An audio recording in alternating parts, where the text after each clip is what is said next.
Hello and welcome to another video. Just a really quick word on 9,000 people have subscribed, or nearly 9,000 people in the last 2 months, which is like more than I ever thought would subscribe, full stop. Never mind in the last 2 months. So thanks for that, and keep smashing the subscribe button. Cheers guys. Anyway, digital dermatitis, hairy warts, Mortellaro, strawberry heel, whatever you want to call it, this infectious disease which is seriously hurting cattle. What on earth is it?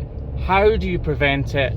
How do you go about trimming it, and how do you treat it? Well, this hopefully is the most comprehensive video available on the subject, so keep watching if you want to find out more about digital dermatitis.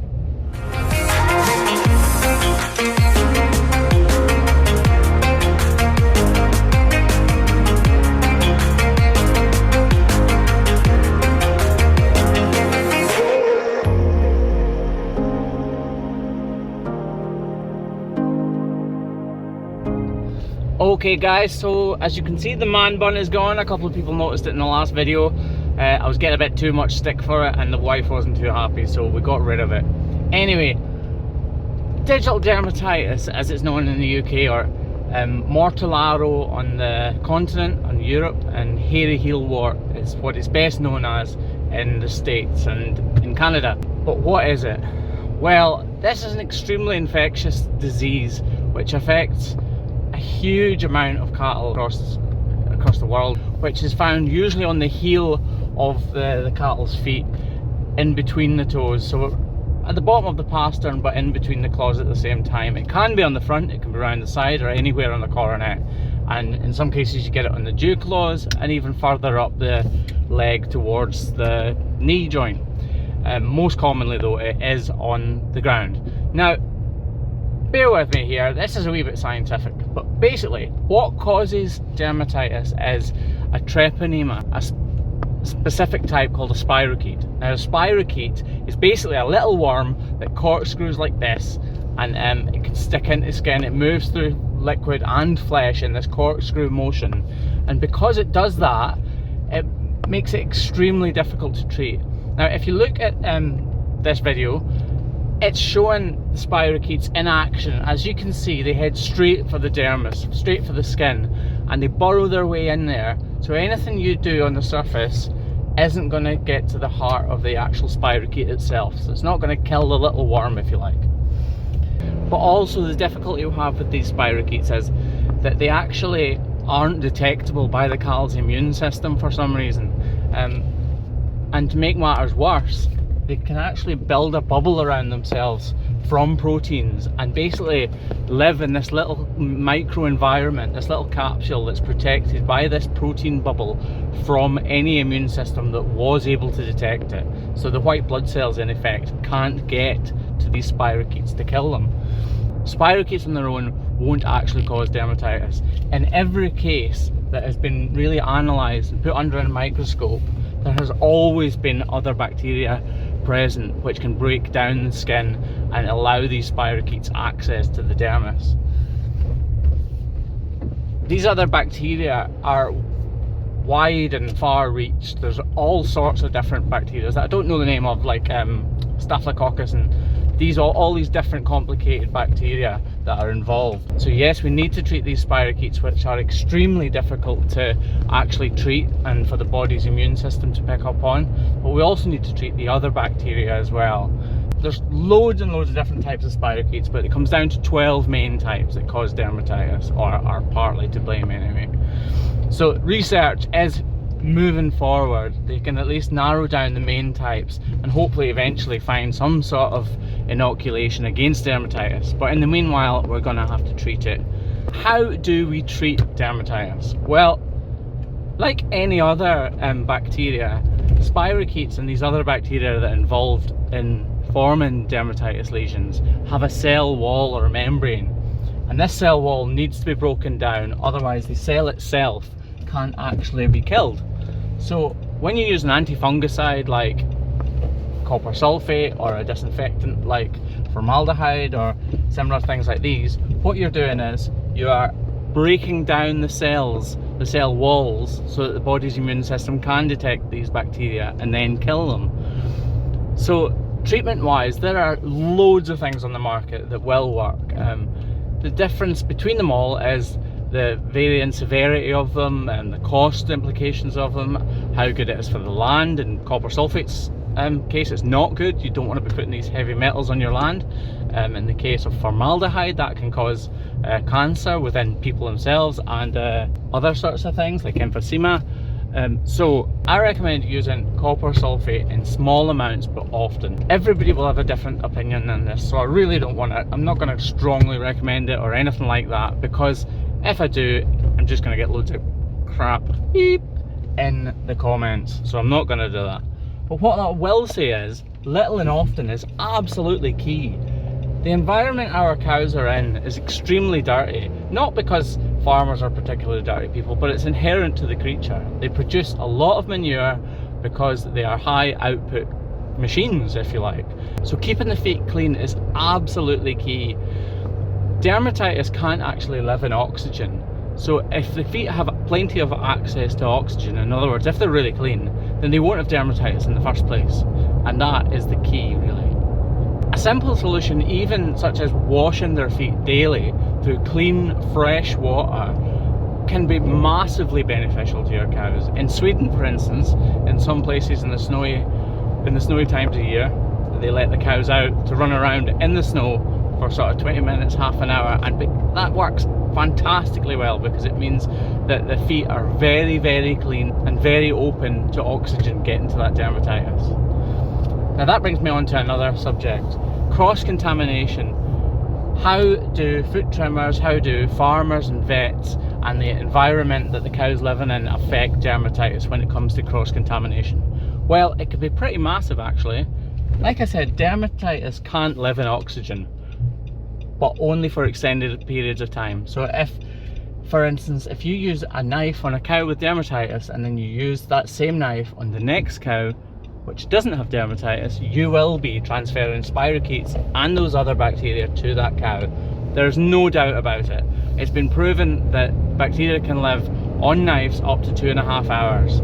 I spray my knives with iodine after I've worked with a cow that's got dermatitis. Obviously I wipe them down and then spray them with iodine to disinfect them, and then that should be fine to move ahead. Gloves are actually brilliant at harbouring bacteria. Nitrile, neoprene, lycra, all these different gloves are fantastic at harbouring bacteria. So if you're trimming cows that have digital dermatitis, you're best using nitrile gloves and replacing them after every cow you've trimmed with dermatitis. I know it doesn't seem very cost effective, it seems like a hassle, but if you don't want to transfer dermatitis between your cows, then that is a good place to start. Next up is footprints. Believe it or not, footprints, I know it sounds obvious, they transfer dermatitis. It was proven in a recent study, I think it was by the University of Liverpool, that footprints can hold spirochetes. The surface of the footprint will hold spirochetes and those bacteria for up to 3 hours as well. So keeping your areas clean on the exit from the crush is obviously important. The return to the sheds, that's important. Limiting the amount of slurry and muck that is around your farm is worth no ends of money and no ends of reduced amount of hassle to you and your cows. So how do you treat dermatitis the most effective way? Well, it's obvious. The less muck and slurry you have around your farm, the better. And no effort should be too much trouble when it comes to this subject. Reduce the amount of slurry that the cows are standing in and walking through. Crossover passageways, so where there's water troughs, crosses between the two passageways that aren't scraped, they should be kept clean constantly. They should be, whenever someone's about, they should be scraped down or washed down with a hose ideally. Obviously that's a bit harder, but it should be done. Then your head rails, the cows are in freestall housing. The head rails need to be far enough forward that the cows happily stand with all 4 feet in the cubicle. If they're standing with their feet in the passageway, then they're more susceptible to dermatitis because they're standing in the muck and the manure for far longer periods of time. When they're in the parlour, if you can wash down between sides, or if it's a rotary, it should be washed down constantly so that the cows aren't continually standing in muck again. And all places which cows are walking, so passageways to and from the parlour, gateways, all these things should be kept clear of slurry as much as possible. I know it sounds like I'm kind of battering on and gibbering on about keeping your farms clean, but reducing slurry in economical terms is probably one of the most cost-effective things that you can do to improve your cattle's health and therefore improve your profit margins. So your dairymen shouldn't have an excuse for there being pooled slurry, pooled muck and pools of manure lying around where the cows can walk through. If there's an excuse, there's always some sort of way you can combat it. Now, topical treatment. So when your cow's in the crush, how is best to go about treating these cows? So I've gone ahead and trimmed this foot. We've removed every shred of loose horn, even more so than on a normal cow. We've removed every little bit of loose horn on this medial claw as well, because anything that is flapping or has a crack in it is going to allow debris, dirt and slurry to accumulate in there, and that, again, you want the foot as clean as you can for as long as you can to try and get over this infection in the foot. I have left quite a bit of height here in this heel. It doesn't look like I have from that angle, but I can assure you I have if you look there. Now, big difference to trimming a normal cow is this axial wall here. We trim it back as deeply as we can to try and open up this interdigital space. If you look from this angle, you'll see it is really concave all the way up that axial wall. You need to make sure it doesn't go too thin. Now, we've removed all of the fissures from around here, so nothing can catch in here. Any slurry should either go straight out through the claws or it should come out from the side, and hopefully there are far less places here now for slurry to catch and deposit, so she should have a greater chance of not being reinfected and hopefully getting over this. So now to actually deal with the lesion itself. So trusty blowtorch, and quickly, I mean quickly so that we don't hurt her at all, give it a quick flame to get rid of those excess hairs here so that slurry again doesn't touch it, and it'll dry it up slightly. So literally very quick. Done. So she didn't move again. All of that, those little hairs have now gone, but this dermatitis lesion needs to be treated topically in some sort of way. A lot of people would spray it or put powder on it or whatever, and that would be it. But really the lesion is up in between this periopal skin. This is the periopal skin here, this soft horn tissue, and it's actually up in between there. So you need to open up this area so that you can use whatever topical spray you're using up inside that area. Okay, so I've cleaned it up as best I can with blue roll. Now we open up that space like so. It's really difficult to see in there, I know, but as you can see, it's much more open than it was before. I'm just gonna fill that up with my topical solution. As you can see, it's been deposited right to the heart of the actual lesion itself. Now I'm using Repoderma on this lesion. Everybody's got different thoughts on this. Some people are going to totally disagree with me. Some people say, oh, it's fantastic. Personally, I find it to be fantastic. By drying that off with the blowtorch, now all of the moisture's gone. There's a little tiny bit of heat in there, and this solution is going to have plenty of time to dry and absorb into the skin. All I'm going to do now is I'm going to leave that to dry. I'm going to trim the front feet, come back to it and drop it, and I'm almost certain this lesion will be healed by the next time I pick it up. When I say healed, I mean it won't be active, it won't be sore. Looks like she might have an M4 lesion, which is a chronic lesion. They're not always active. When they are active, that's when they're sore. When they're inactive, they just look like a kind of donut shape up here, and she will have it forever. All of these things will work, but they won't work with one treatment. So what's best to do is clean it, apply your topical solution, bring her back into the crush 3 or 4 days later, do the same again and keep repeating the process until that lesion has crinkled up to nothing, and it will go away.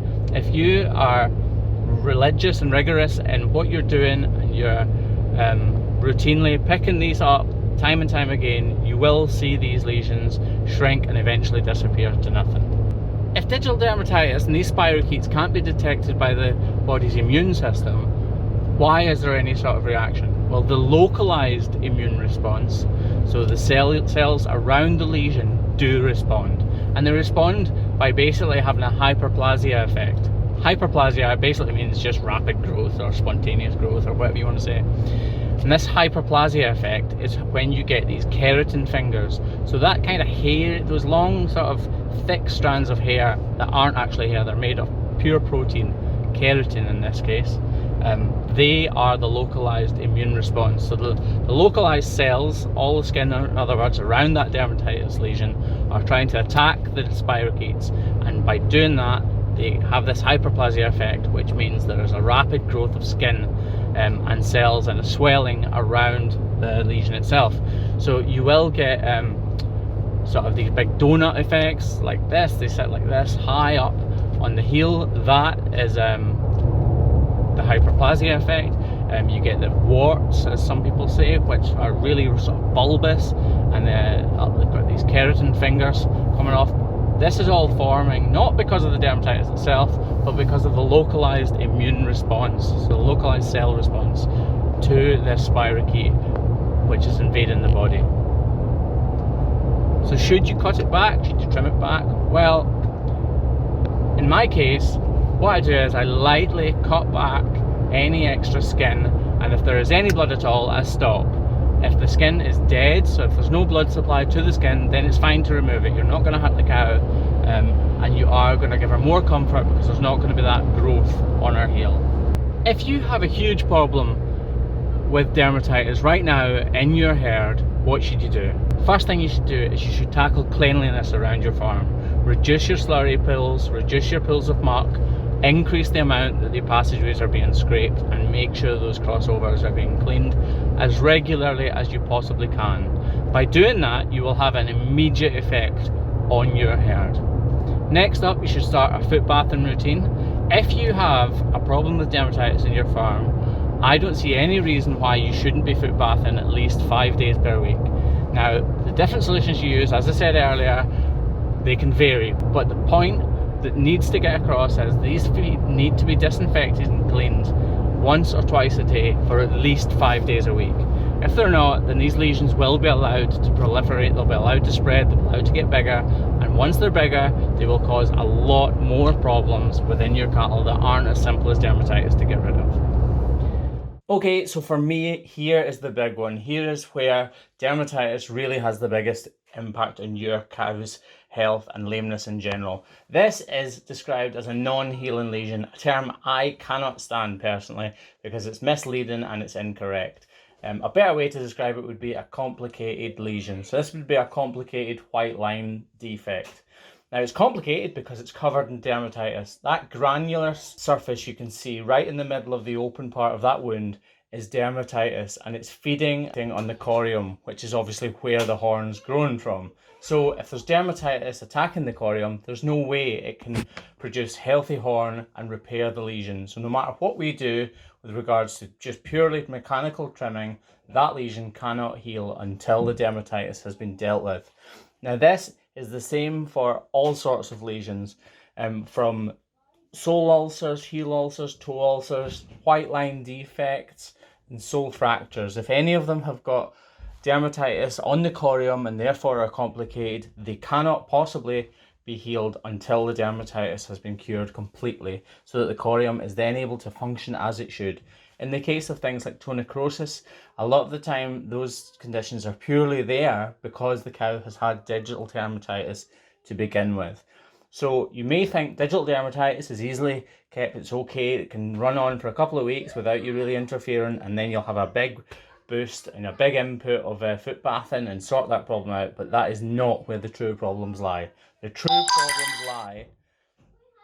problems lie when cows have had digital dermatitis and they get secondary problems from it, or they had something else initially and the digital dermatitis has then got onto the corium, infected that growing platform, if you like, and really complicated the issue furthermore.